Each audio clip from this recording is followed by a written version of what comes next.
का बोली बोले वो पड़ोसी का बोली बोले का वो का बोली बोले ना का बोली बोलेगा पड़ोसी का बोली बोली का बोली बोले ना। कहीं कुछ के बहाना बना के ते मोला ठोले वो कहीं कुछ के बहाना बना के ते मोला ठोले वो पड़ोसी का बोली बोले का वो का बोली बोले ना का बोली बोलेगा पड़ोसी का बोली बोली का बोली बोले ना।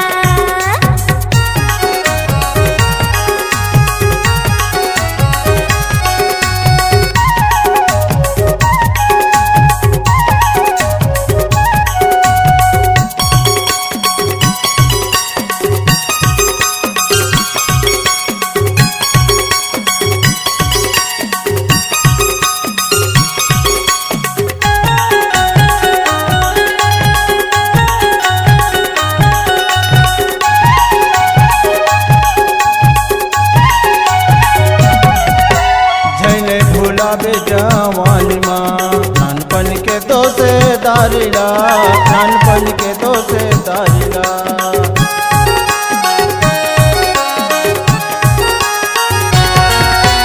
नहीं भुलावो तोर दिए चिन्हाला पहिरे हो कान के बालीला पहिरे हो कान के बालीला।